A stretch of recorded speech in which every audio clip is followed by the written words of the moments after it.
this guy's garage. Like and subscribe. Witnesses from the Office of the Auditor General, thank you for coming in today. Thank you for agreeing to come in a little earlier today. We have Ms. Hogan here, the Auditor General of Canada. Nice to see you. Thank you again for being here. We have Mr. Jerry DeMarco, Commissioner of the Environment and Sustainable Development. Nice to see you again. So will we kick things off? Ms. Kuzi, you're the first questioner of the 45th Parliament of Public Accounts. You have the floor for 6 minutes, please. Thank you, Chair. Merci beaucoup, Monsieur le Président. And thank you very much, Mr. Chair. For not only returning to the Public Accounts Committee, but to the outstanding work that you and your team continue to do for Canadians as we continue to evaluate the expenditures of this Liberal government here heading into its 11th year. By now, all Canadians are aware of the scandal of GC Strategies, $64 million across 31 departments. For you yourself, this is even the second report, not the first, relative to this scandal and GC Strategies. In addition to the reports that you've completed, the Procurement Ombudsman has made appearances across committees indicating grave concern about procurement regulation and how this is followed, and this certainly circles back to the report here today. What GC Strategies did was egregious, and no organization, entity, corporation, big or small, should ever be able to do this to Canadians and the Canadian taxpayer. But it's evident once again from this most recent report that this government let them do it. Now, they weren't willing to support a motion in the House of Commons that banned GC Strategies for life, rather a paltry 7-year ban. And you yourself said, in your own words, the rules are clear. No more policies are needed. No recommendations are needed here. The government need only follow and enforce the rules. Why, based upon your intense evaluation, is this Liberal government incapable of following and enforcing the rules?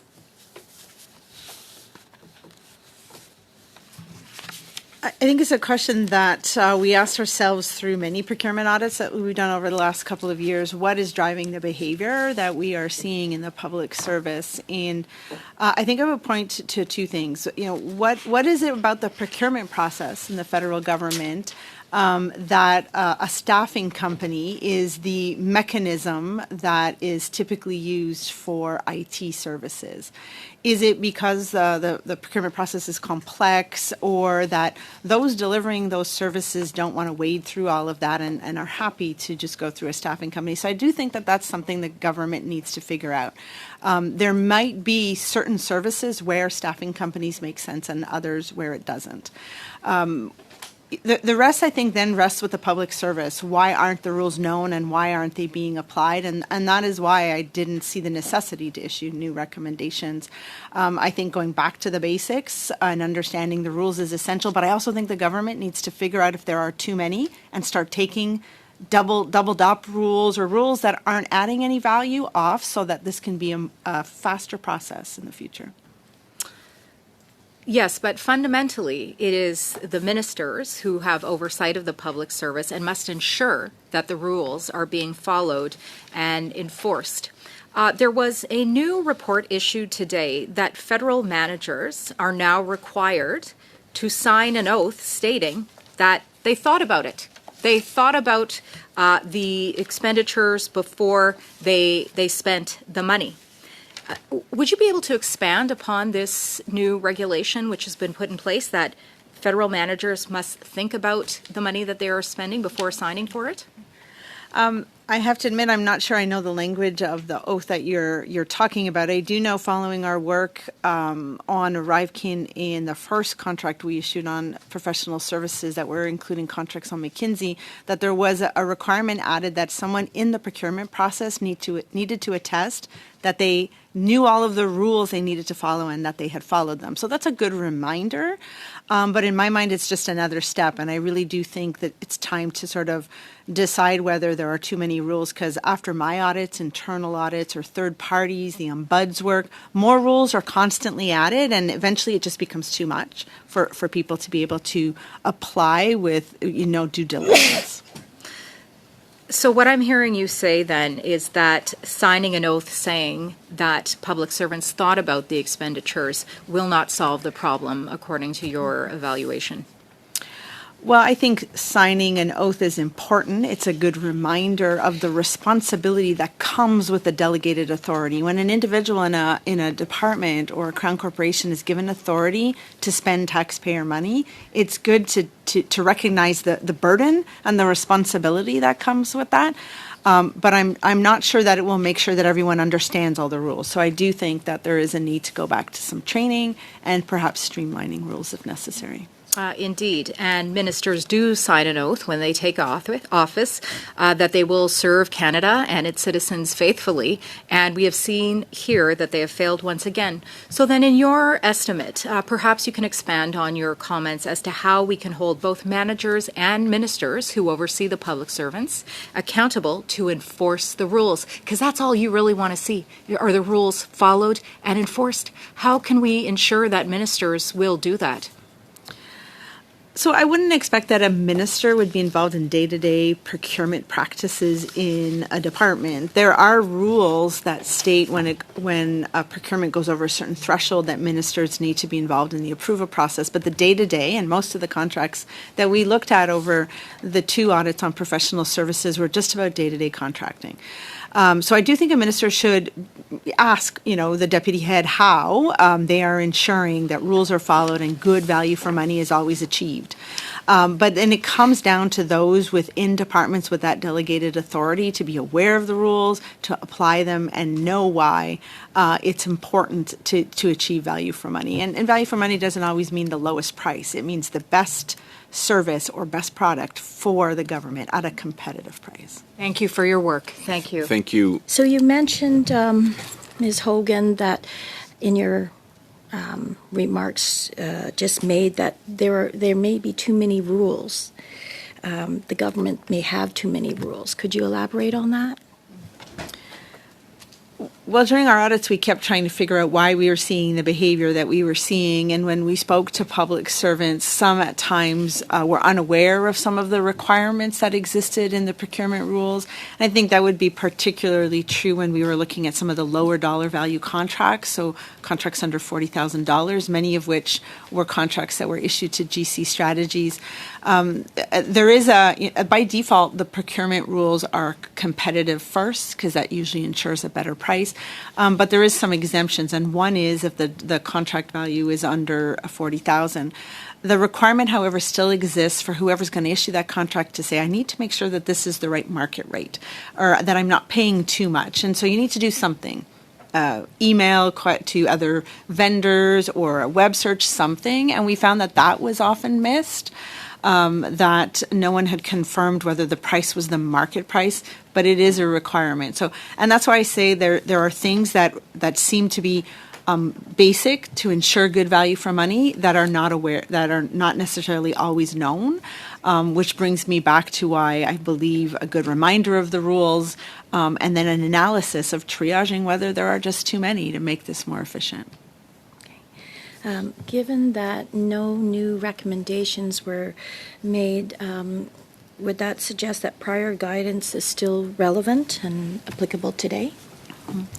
Well, I did issue recommendations in my first report on professional services contracts. There were recommendations issued in the ArriveCan report. The Procurement Ombuds has recommendations, and so I think those are very relevant still. But I don't see the value in telling the public service, follow the rules that you already have in place, because it creates the need to put an action plan in place to say what? Yes, we will. Well, I think it's about how do you make sure everyone knows what the rules are and how they should be followed. And so I think the rules are clear in my view. And now it's just making sure everyone who's involved in procurement processes know them and applies them. the floor for 5 minutes, please. Thank you. Appreciate this, and this is exciting for me because at the doors we heard a lot of what was going on with GC strategy, so I can finally bring the voice of my riding to this Public Accounts Committee is quite exciting. So I want to touch upon, and thank you for touching upon, value for money. And this is very important to me personally, and Canadians and Conservatives, I think. And I want to touch upon that, how we had some success, that we passed the motion to get back the taxpayers $64 million, and I'd like to thank our member from the bloc for supporting that as well. So my line of questioning will be around value for money. So on page 8 of your report, you mentioned that federal organizations hired by GC Strategies for their specialized expertise were hired for their specialized expertise, but on page 9 you noted that 33% of the contracts reviewed, those same organizations couldn't show that the contractors actually had the necessary experience or qualifications. We all know that GC Strategies is a two-person company that simply outsources the work that they've received. Is this standard practice for government departments not to check the skills and qualifications of people hired through their outsourcing contracts? I would tell you that the rules require the public service to look at that. It is, and that's why I say the rules are clear, right? You have to put in a contract the skills and competencies that you believe are necessary to deliver the work that you need done. GC Strategies does not do any of the IT work. They do subcontract that out. But the expectation is to then receive the resumes or a description of what previous work that resources have done. And as you pointed out, 33% of the contracts we looked at, that documentation had not been maintained. And so it was difficult for us to be able to conclude that the resource that did the work actually had the skills and competencies that were required and hence being paid the right rate. The work was done, but we can't tell you whether it was good value for money, and neither could the departments because they didn't have the evidence to support that the right skills did the work. Thank you for clarifying that. Maybe that resorts back to some of the, in my words, you mentioned behavior over the last few years, which I would call maybe bad behavior on this government over the last few years. But another question here. You noted that on page 11 of your report, you highlighted, that the government contractors must prove they did the work before getting paid. Yet your findings show that 40% of the contracts examined, there was little to no proof that that work was actually done. Yet the government department still approve routine payments, or did approve routine payments to GC Strategies. I find that very concerning. I know my constituents found that very concerning during the election, and that was the question. If they're not doing the work, how are they getting paid? Who's looking at this? What's the oversight? Is this normal, and how's this the case? So I would have told you that it is not normal to sign off and certify that payments should be made when there isn't proof that work was done. And this was one of the concerning behaviors that we saw because the rules here, again, are very clear that an individual who is going to certify an authorized payment be made, that they have made sure that the work was done, the deliverables were received, or that the rates charged were accurate rates.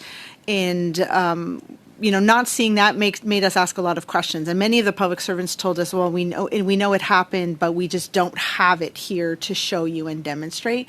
And that's why the procurement rules exist, is to make sure that you leave that trail to show due diligence and to show value for money. So we're not saying the work was not done. We're just saying the public service could not show us that the work was done.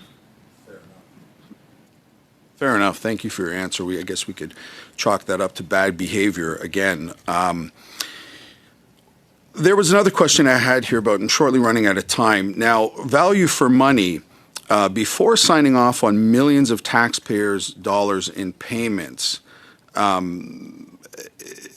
is it possible that 31 federal departments got it wrong under the purview of this government? I believe that points to one of my findings that I had no reason to believe that this is limited to a specific vendor. I don't have a reason to believe it is because it was contracts with GC Strategies that we're seeing this behavior, because it is across so many organizations, and it echoes the findings I had in my first report, which looked at contracts with McKinsey and Company. So I do believe it's about going back to the basics, honestly, of knowing what the procurement rules are and really appreciating why they're put in place, right? Most contracts, 94% of the contracts required a timesheet. And not to collect them is a bit of a head scratcher when that's the easiest way to show who did what. Thank you very much. My Conservative colleague talked about the House passing a motion to recover $64 million, which, as I understand, is the entire amount paid to GC Strategies. Ms. Hogan, is there any legal basis whatsoever to reclaim the entire amount of money paid to that company, essentially claiming no work was done whatsoever? I couldn't speak to the specifics in each of those contracts. There's 106 contracts, so from a legal perspective, I would think the departments would have to look at that. But as I said, we saw contracts where the work was done. There was proper supporting documentation. So I think an evaluation is needed. Right. So based on your report, some of the money that was paid and work was actually done, and you have no basis to know that any work wasn't done. All we know is that our standards weren't met in the sense that they couldn't document through timesheets or through other things that were required under the contract that the work was done. I'm not arguing that it wasn't shoddy. I'm not arguing that we should be giving contracts to consultants to do HR hirings that we could do ourselves. But I think that we have to put things in perspective, and that's what I just want to get from you. Well, I know that Andrew will want to add something here, but every good auditor will tell you that when you don't leave a trail, there is no proof that things have been done. All I can tell you is the attestations I have of public servants, but the lack of evidence to support is always concerning. So, Andrew, did you want to add something? Yeah, with the proviso that it's not for us to provide a legal opinion. What I would say is that the Financial Administration Act certification, which requires a delegated official to release payment, basically would be seen by our office as that person saying that they got the services and the goods, or the goods in the case of a goods contract, that were supposed to be provided. That's a problem. So when there isn't a paper trail, the government is in a tough spot, going after a person that they've authorized payment and certified that the goods and services were received. So our message to the public service is make sure that you document your files when you sign off on the release of public funds to a contractor. One would be led to believe by some of my colleagues' comments that there's $64 million sitting in a bank account at GC Strategies that the Government of Canada paid. Now, GC Strategies essentially paid its subcontractors, right? GC Strategy was hired to hire other individuals to do work. We have no evidence that GC Strategies didn't use this money other than its profit margin to pay out the subcontractors, correct? As I said, I did not look into the actions of GC Strategies, but I would assume that if all of their subcontractors had not been paid, the federal government would be hearing about it. Right. So essentially, there's no $64 million sitting at GC Strategies for the Government of Canada to reclaim, correct? As far as you know, I can't comment based on a reasonable person's assumption. I can't comment what's on the books of GC Strategies. I did not audit that company. No, that's not what I'm asking you. I'm saying based on a reasonable person, as you just said, they likely paid all their subcontractors the monies that they were supposed to be paid. They didn't earn $64 million in profits from the federal government. They were paid a total amount of $64 million, through which we know they hired subcontractors, and in some of the different contracts, the contracts were fulfilled. And we have no proof in the others they weren't fulfilled. We just know they didn't meet the written requirements or the requirements of the contract for you to know in an auditor's basis that they were fulfilled, correct? So what I would say about this is, first, on our mandate, we don't have the ability to follow through with the contracting arm's length. Like we can't go and look at how GC Strategies engages with the subcontractors. It's fair to assume that if the subcontractors weren't being paid, they would pursue both GC Strategies and probably the government as a defendant in seeking their compensation. Did you find any actions where that was taken? we did not do a litigation search or a court search. But again, what our point is in this, we can't say exactly what has been provided to the government in terms of services and deliverables when there isn't evidence in the file. Again, nobody arguing that that was good. Is just the making the time, point. Mr. Housefather. So, thank you very much. I appreciate that exchange. Beginning our third round now. Again, will consist of 5 members, which will probably take us to the top of the hour. Ms. Kuzi, you have the floor again for 5 minutes. Thank you very much, Chair. I wanted to go back to the 54% could not prove deliverables were received. You and I had a brief conversation about this previously. As a former public servant, this was absurd to me, considering that the process of signing 32, 33, 34 requires that you must receive the deliverables before payment is released. You must sign the Section 33 before the payment is released in the Section 34. Similarly, my colleague had mentioned that we had put forward a motion back to try and get back the money, since it's pretty evident here that in 54% of cases they could not prove deliverables were received. I think it is a reasonable assumption that all of the work was not completed, all of the deliverables were not received, and therefore it would be reasonable to ask for the money back for many other reasons, but I think the greatest piece of evidence to ask for the money back lies within that. In addition, in the last Parliament, I asked the previous Treasury Board President if she would make the obligation to get the money back. She said that she would. We have yet to see a single cent. In the Committee of the Whole last week, I asked the President of the Treasury Board, the new President of the Treasury Board, actually the fourth during my time in this shadow role, if he would make the commitment to the Canadian people to get the money back. So I guess given all of these lapses, the motion passed, the inability to get the money back by the previous president of the Treasury Board, the weak commitment of the current president of the Treasury Board to get the money back. But going back to your reference of the nuts and bolts, the paperwork of the public servants themselves, it's astounding, as I said, that a 33 would have been signed for a financial release in Section 34 when 54% could not prove that deliverables will receive. So this is all leading to my question of which, in your opinion, at what point are ministers accountable for the funds going out? Because we have seen in testimony again and again with GC Strategies and Procurement that the rules are not being enforced and followed, as you indicated yourself, yet there seems to be no one who is ultimately accountable for this. And it seems to me that the ministers, which my colleague has pointed out, have been retained in this government, have been promoted in this government, are not even being held responsible for these funds. So at what point do you believe ministers are accountable for these funds that are paid out that we can't even prove for which we received a deliverable? Thank you. So if I may, Mr. Chair, just to clarify one of the percentages, it is in 46% of the cases that we found little to no evidence that supported deliverables. I do believe the honourable member gave a different number. I think it's ultimately up to this committee and other parliamentarians to hold ministers to account. It is my responsibility to ensure that deputy ministers, who are the accounting officers of departments, are ultimately accountable for all the decisions and actions that happen in their organization. And the member is absolutely correct that there's a delegation made to an individual in the organization to authorize funds be dispersed, and that comes with responsibility.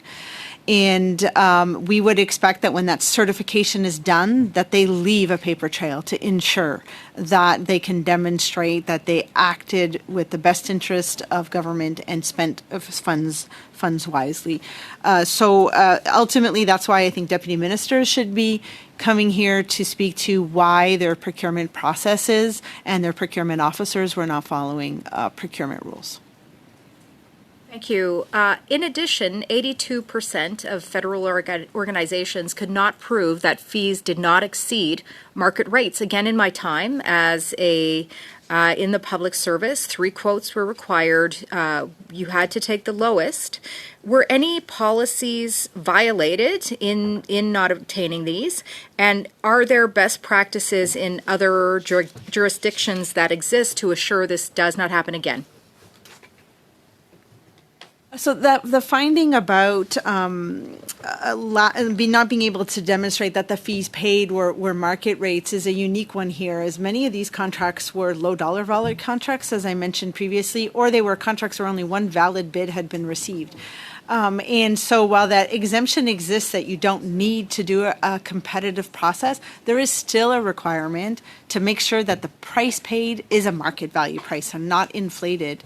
And this is one of the areas, and I think this is why the finding was so high, that so many times we didn't see this done, that many public servants didn't know that this requirement what existed. But it is one to just double check that even though you don't go through the competitive process, that you do something to make sure that the price you're paying is a market rate. Thank you Thank very you. much, Ms. Thank Guzzi. you. You've indicated that government ignored the rules.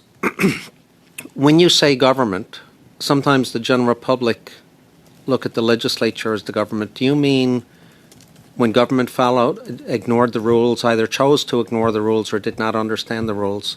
Do you mean parliamentarians or do you mean individuals within organizations?